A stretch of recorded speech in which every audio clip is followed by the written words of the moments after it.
Bonjour, bonsoir téléspectateurs, téléspectatrices et fanatiques et amis junior bon bagay yo dépendamment qui côté et à qui là pour regarder vidéo ça nous saluons mesdames et messieurs une autre fois encore nous content retrouver sur plateforme pour nous capable informer de toutes nouvelles qui fait actualité ya dans le pays d'Haïti, c'est gros causé dans le Conseil sécurité Nations Unies. Et bien là, côté hier, il y a été réunion dans New York, côté il a parlé et sous pays d'Haïti, sous dossier insécurité, captaï bandam et dans le pays.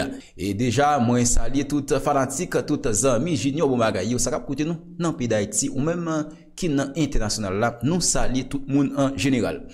Mesdames et messieurs, Conseil et sécurité Nations Unies, et qui réunit dans New York hier et côté où t'a parlé sous dossier insécurité dans le pays d'Haïti et bini bureau et intégré Nations Unies en Haïti et côté yo renouvelé contrat yo pour une année encore.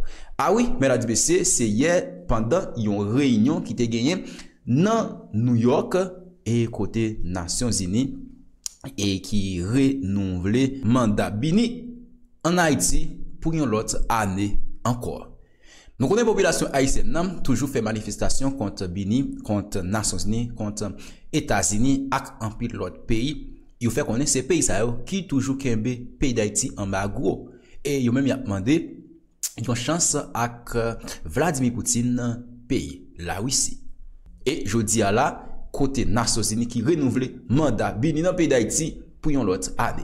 Ou sous Junior bon bagay, Chanel Pays, Chanel Information. Déjà, m'a invité pour regarder comment ça a été dans les Nations Unies, dans la cour New York.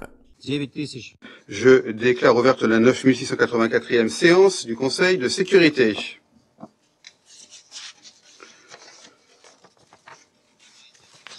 L'ordre du jour provisoire de cette séance est la question concernant Haïti. L'ordre du jour est adopté. Conformément à l'article 37 du règlement intérieur provisoire du Conseil, j'invite à participer à cette séance les représentants d'Haïti et de Sakil Senevis. Il en est ainsi décidé. Le Conseil de sécurité va maintenant passer à l'examen du point 2 de l'ordre du jour.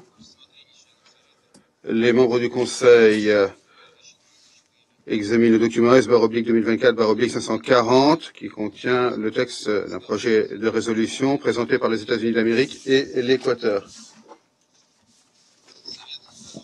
Le Conseil est prêt à passer au vote sur ce projet de résolution. Et je mets maintenant le projet de résolution aux voix. Je prie ceux qui votent pour le projet de résolution figurant dans le document S/2024/540 à lever la main. Je les prie de lever la main.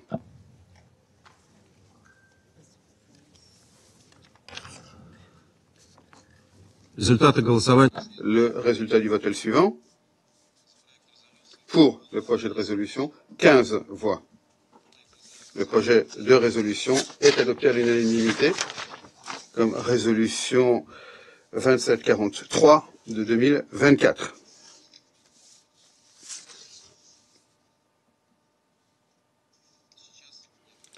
À présent, la parole est aux membres du Conseil qui souhaitent prononcer une déclaration après le vote. La parole est aux États-Unis.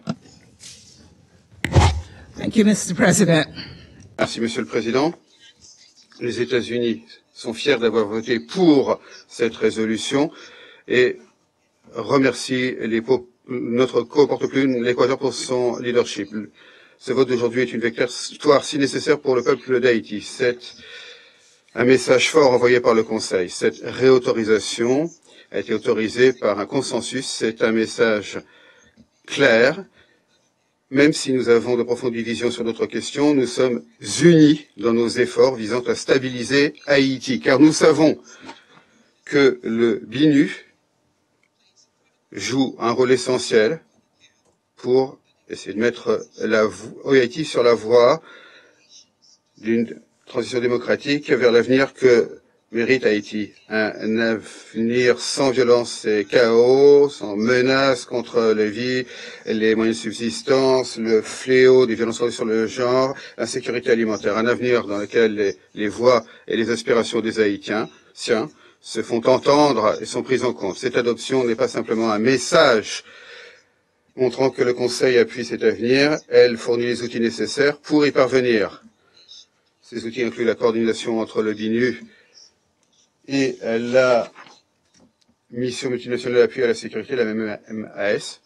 Et je voudrais remercier, saluer le Kenya pour son rôle de chef de file, sans lequel la MMAS ne pourrait pas être une réalité. Chers collègues, il y a un lien clair et direct entre le succès du BINU et celui de la MMAS. Si la MMAS peut réussir à appuyer la police nationale haïtienne et améliorer l'environnement sécuritaire d'Haïti, eh bien le BINU sera davantage en mesure de mettre en œuvre son mandat et de contribuer de manière positive à l'avenir d'Haïti. Nous appelons donc à une coordination étroite entre le BINU et la MMAS dans les jours à venir. Chers collègues, nous avons des raisons d'être remplis d'espoir aujourd'hui. L'adoption de ce mandat est un pas positif, mais nous pouvons faire davantage. D'ailleurs, nous devons faire davantage. Le Conseil doit promouvoir l'application du principe de responsabilité en envisageant de prendre des sanctions contre les individus et les entités qui sont responsables ou complices d'actions qui menacent la paix et la sécurité en Haïti. Dans cet esprit, nous avons été profondément déçus par la mise en attente sans explication concernant Yuri La Tortue au comité de sanctions. Le groupe d'experts sur Haïti a dit publiquement que La Tortue exerce un contrôle considérable sur la vie politique et économique dans le département d'Artibonite, y compris par l'entremise de gangs violents qu'il finance et qu'il arme. Nous appelons à la levée rapide de la mise en attente sur cette personne. Enfin, la communauté internationale doit s'engager à pleinement financer la MMAS. Et nous devons continuer à œuvrer avec le BINU et le gouvernement haïtien, la MMAS et la communauté internationale pour promouvoir des progrès et aider le peuple haïtien à parvenir à un avenir plus juste et stable. Je remercie le représentant des États-Unis pour sa déclaration. La parole est maintenant à l'Équateur. Merci beaucoup, Monsieur le Président. Le renouvellement du mandat du BINU arrive à un tournant pour Haïti. La recrudescence des actes violents perpétrés par des gangs criminels au premier semestre 2024 est réelle. Et ceci a aggravé la crise des réfugiés qui se comptent par milliers. Malgré ce contexte difficile, Haïti progresse et s'apprête à relever le défi de cette crise multidimensionnelle. Dans ce contexte de transition, il est fondamental de coordonner nos efforts pour que les accords de gouvernement puissent aboutir et puis pour que puissent aussi se tenir des élections justes avant février 2026. Je voudrais, dans ce contexte-là, mettre en exergue 3 éléments fondamentaux de la résolution. D'abord, le rôle important du Bureau intégré des Nations Unies en Haïti, le BINU, qui appuie le processus politique de transition. La mission principale du Bureau, qui est une mission politique spéciale, s'en voit renforcée. Le BINU, grâce à ce renouvellement de son mandat, appuie la réforme du système judiciaire et pénitentiaire. Une stratégie de réduction de la violence communautaire l'accompagne. Par ailleurs, avec l'arrivée de la mission multinationale de soutien à la sécurité, la MSS, le Conseil doit suivre de près l'évolution de la situation sur le terrain. Le Conseil doit aussi veiller à une coordination efficace et réelle entre les autorités de transition, le BINU et la MSS. La résolution met en exergue le rôle de coordination qui revient au BINU, en particulier pour la question de l'aide extérieure et de la sécurité en Haïti. Cette résolution tente d'apporter une réponse à la crise grave qui affecte le peuple haïtien. La violence a parmi ses premières victimes les femmes et les enfants. Il faut donc accompagner Haïti pour que l'île surmonte cette crise économique, politique et de sécurité. L'adoption de cette résolution permet de cristalliser l'objectif poursuivi par l'Équateur, qui est de renforcer le rôle du bureau intégré sur toutes les questions que j'ai déjà évoquées, en particulier dans ce contexte de déploiement de la MSS. C'est pour nous un tournant qui bénéficiera à Haïti sur cette trajectoire de paix et de développement. J'aimerais reconnaître l'apport important et constructif de cette délégation pendant les pourparlers au Conseil. Cette adoption à l'unanimité envoie un message clair à Haïti qui pourra compter sur le soutien de la communauté internationale. Merci. Je remercie le représentant de l'Équateur pour sa déclaration. La parole est maintenant au Guyana. Merci, Monsieur le Président. J'ai l'honneur de prononcer ces déclarations au nom des A3+, à savoir l'Algérie, le Mozambique, la Sierra Leone et mon propre pays, le Guyana. Les A3+, se félicitent de l'adoption à l'unanimité de la résolution 2743 qui proroge le mandat du BINU jusqu'à juillet 2025. Nous remercions l'Équateur et les États-Unis pour leur rôle de chef et fil constant sur ce dossier et pour le fait d'avoir mené des négociations transparentes, des consultations. Les A3+ ont voté pour cette résolution pour répéter notre plein appui au mandat du BINU et pour faire en sorte que la mission continue à appuyer le gouvernement d'Haïti, en particulier en cette période de transition critique. La prorogation du mandat cette année a lieu alors que des événements très importants ont eu lieu sur les fronts politiques et sécuritaires. En effet, la MMAS a déjà entamé ses opérations. Il y a des efforts en cours visant à créer des dispositions de gouvernance de transition qui permettraient d'amener les pays vers des élections libres et régulières et permettraient de rétablir des institutions démocratiques clés. Les A3+ appuient un mandat renforcé pour le BINU qui lui permettrait de soutenir efficacement le peuple haïtien entre cette période. Pour nous, la sécurité d'Haïti et l'évolution politique exigent un appui plus robuste de la part de la communauté internationale. Le texte adopté aujourd'hui n'est pas parfait, mais il prend tout à fait en compte ses besoins et il prie le BINU d'élaborer une stratégie en consultation avec le gouvernement haïtien sur la manière dont il appuiera un processus politique transparent dirigé pris en main par les Haïtiens. Nous saluons également l'attention apportée à l'appui à la police nationale haïtienne et aux autorités judiciaires pour garantir l'application du principe de responsabilité pour les victimes des gangs criminels, en particulier les femmes et les enfants. Ces efforts doivent accorder la priorité à la protection des personnes les plus vulnérables et créer un environnement sûr et juste pour tous les Haïtiens.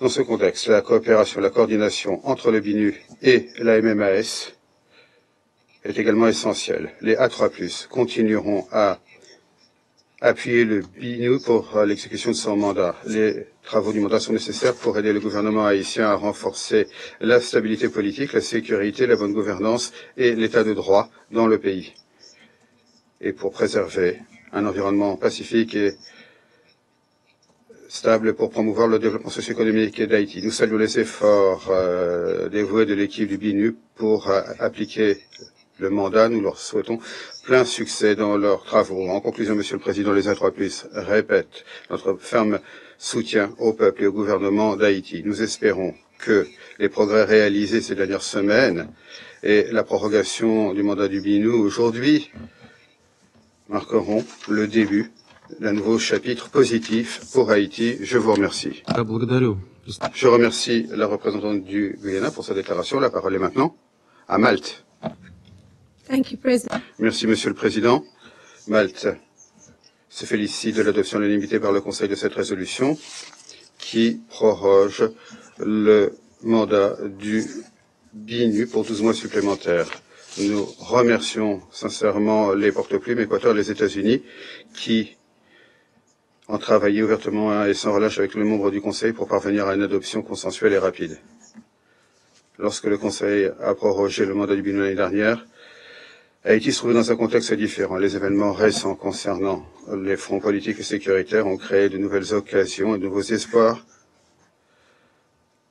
en Haïti concernant la voie vers la stabilité. Nous saluons les progrès politiques réalisés. Nous attendons avec intérêt les efforts du BINU pour aider le gouvernement dans ses efforts en faveur des processus politiques pris en main dirigés par les Haïtiens pour des élections libres et régulières. Nous répétons que la participation politique pleine, entière et véritable des femmes doit être une priorité. Le conseil consultatif apporté par le BINU à la police nationale haïtienne continuera à être essentiel pour apporter la sécurité et l'état de droit à Haïti. La coordination entre le BINU, la MMAS et le gouvernement haïtien seront également essentielles. Nous soulignons le rôle important du BINU pour ce qui est du respect des droits humains, de l'établissement de rapports, de la surveillance de cette question. Ces activités sont essentielles étant donné les hauts degrés de violence, y compris les violences sexuelles fondées sur le genre systématique et les violations graves contre les enfants. Nous appuyons fermement le recours à des sanctions ciblées en Haïti. Nous espérons que le Conseil actualisera rapidement la liste des personnes et entités désignées. La pleine mise en œuvre de l'embargo sur les armes pour endiguer le flux illicite d'armes est également une priorité. Malte apporte son plein appui aux activités du BINU sous la direction de la représentante spéciale, Madame Salvador. Nous répétons notre solidarité avec le peuple haïtien. Nous appuyons tous les États membres à aider Haïti en renforçant leur soutien au plan de réponse humanitaire, leur don au plan de réponse humanitaire à la MMAS. Je remercie la représentante de Malte. La parole est à la Chine. Merci, Monsieur le Président. Actuellement, on constate des améliorations dans la situation sécuritaire en Haïti et concernant certains processus politiques, mais on n'a pas encore le moyen de faire entièrement face à la crise multidimensionnelle que connaît Haïti et le peuple continue à souffrir. La résolution 2743 qui vient d'être adoptée à l'unanimité montre que la communauté internationale continue à soutenir le peuple haïtien, ce qui montre l'attention, l'intérêt et les préoccupations constantes de la communauté internationale et de l'ONU s'agissant de la situation en Haïti.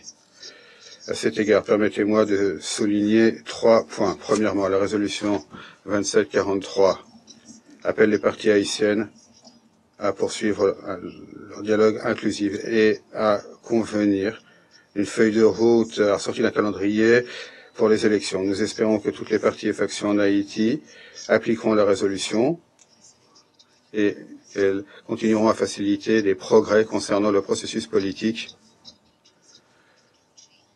dans l'intérêt fondamental à long terme du pays et de sa population. Nous encourageons les autorités haïtiennes à envoyer des rapports au Conseil rapidement. Deuxièmement, la résolution 2743 souligne que le Conseil souhaite à prendre de nouvelles mesures immédiatement pour renforcer l'embargo sur les armes contre Haïti au vu des sanctions et de leur calendrier. Nous espérons que les porte-plumes communiqueront rapidement avec les membres du Conseil pour présenter un plan d'action concret. Nous exhortons les autorités haïtiennes à assumer leurs responsabilités, comme le stipule la résolution, et à combler les lacunes dans la législation sur les armes. Troisièmement, la résolution 2743 répète son appui à l'application du mandat de la BINU. Elle exige la reprise immédiate de sa pleine présence et de ses capacités tant de son mandat pour pleinement exécuter son mandat et utiliser les ressources existantes. Nous espérons que le BINU, l'équipe de pays de l'ONU et la MMAS pourront renforcer leur coordination et garantir leur complémentarité pour œuvrer en synergie dans leur contact avec les autorités haïtiennes. Enfin, c'est très important, je saisis cette occasion pour féliciter les porte-plumes pour leurs efforts lors des consultations. J'espère que les membres du Conseil pourront rester unis pour ensemble aider Haïti à parvenir à la stabilité et au développement sur la base de ses propres forces. Je vous remercie, Monsieur le Président. Je remercie la Chine pour cette déclaration. À présent, je vais prononcer une déclaration en tant que représentant de la Fédération de Russie. La Fédération de Russie a voté pour cette résolution du Conseil de sécurité sur la prorogation du mandat du BINU.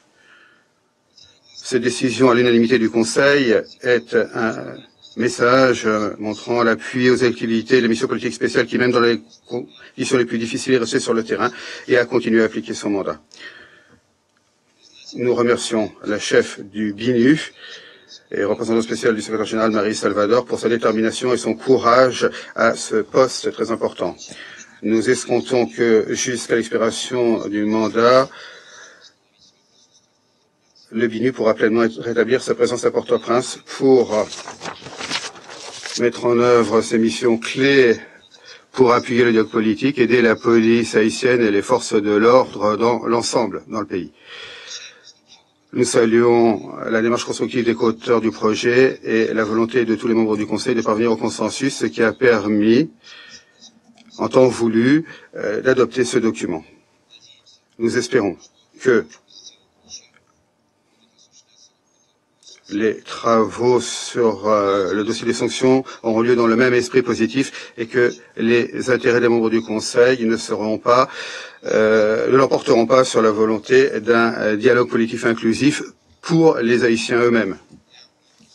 Je reprends mes fonctions de président du Conseil. À présent, la parole est au représentant d'Haïti.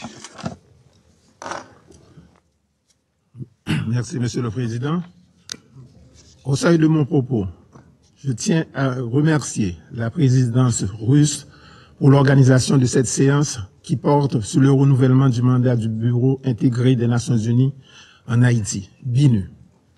Qu'il me soit permis de saisir cette occasion pour témoigner au Conseil de sécurité la gratitude du gouvernement et du peuple haïtien pour les efforts déployés en vue d'aider au rétablissement de la paix et de la stabilité de notre pays. Monsieur le Président, le gouvernement haïtien, par mon organe, salue l'adoption à l'unanimité de la résolution 2743 qui proroge pour une nouvelle année le mandat du BINU.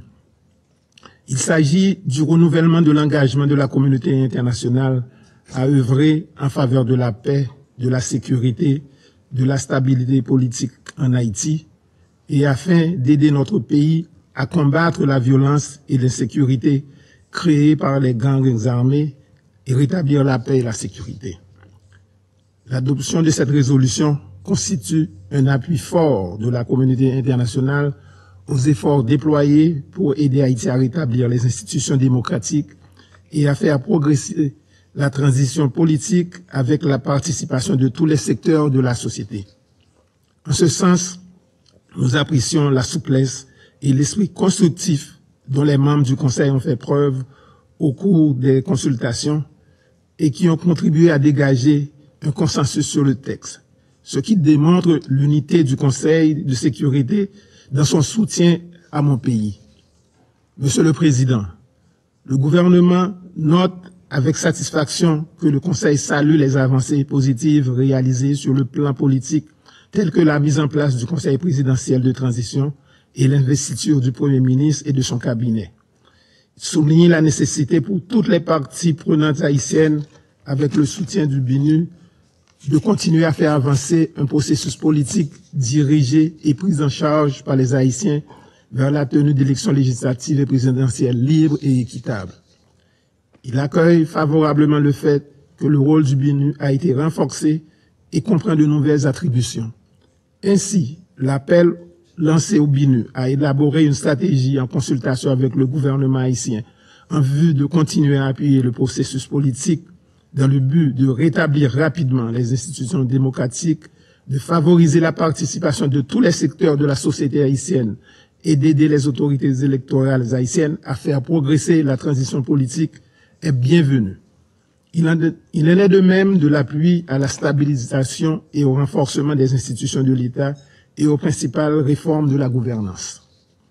Le gouvernement haïtien salue également la décision du Conseil d'encourager le BINU à poursuivre la mise en œuvre d'une série de tâches déjà prévues dans son mandat, y compris l'appui technique et consultatif aux autorités judiciaires et policières haïtiennes dans des domaines tels que les tactiques anti-gang, la capacité d'enquête, le respect des droits de l'homme, l'engagement communautaire et la réduction de la violence, la gestion des frontières et le désarmement, la démobilisation et la réintégration des membres des gangs. Nous nous félicitons que la résolution, tout en prenant note du déploiement du premier contingent de la mission multinationale de soutien à la sécurité en Haïti, la MSS, souligne la nécessité d'une coordination entre le BINU en tant que principal point focal pour les agences de l'ONU en Haïti, la MSS et les autres parties prenantes. Une telle collaboration demeure fondamentale afin d'optimiser les actions des différents acteurs présents sur le terrain et éviter les doubles emplois. L'appel au BINU à soutenir les autorités haïtiennes dans l'élaboration d'un plan de communication stratégique pour lutter contre la mésinformation et la désinformation sur la transition politique est également important. Ce sont là des initiatives qu'Haïti salue vivement. À cet égard, il est important que le BINU soit doté des ressources nécessaires pour s'acquitter convenablement de son nouveau mandat. Monsieur le Président, la prorogation du mandat du BINU constitue certes un pas dans la bonne direction, mais beaucoup reste encore à faire. Et la reconduction du mandat ne saurait à elle seule suffire pour aider le gouvernement à faire face aux défis sécuritaires et humanitaires que connaît Haïti. Il nous faut converger les synergies et trouver des idées innovantes qui répondent à la complexité de la situation. L'arrivée des premiers contingents de policiers kenyans de la MSS pour appuyer les efforts de la police nationale d'Haïti dans sa lutte contre les gangs lourdement armés suscite de grands espoirs dans la population haïtienne de voir la fin de leurs souffrances et des violences qu'ils subissent. À cet égard, je reprends à mon compte l'appel lancé par le Conseil par lequel il encourage les États membres, y compris les pays de la région, à fournir un appui en matière de sécurité à la police nationale d'Haïti en réponse à la requête d'Haïti et les recommandations du secrétaire général, souligne qu'il faut redoubler d'efforts pour répondre aux besoins budgétaires et opérationnels de la MSS et à cet égard encourage en outre les États membres et les organisations régionales à verser des contributions volontaires et à lui apporter un appui financier en personnel et engagement en nature et demande au secrétariat de l'ONU d'aider les États membres qui ont fait des promesses de dons au fonds d'affectation spéciale dans l'accomplissement de leurs promesses. Je vous remercie. Je remercie le représentant d'Haïti pour sa déclaration. La parole est à Sinkit Senevis. Thank you.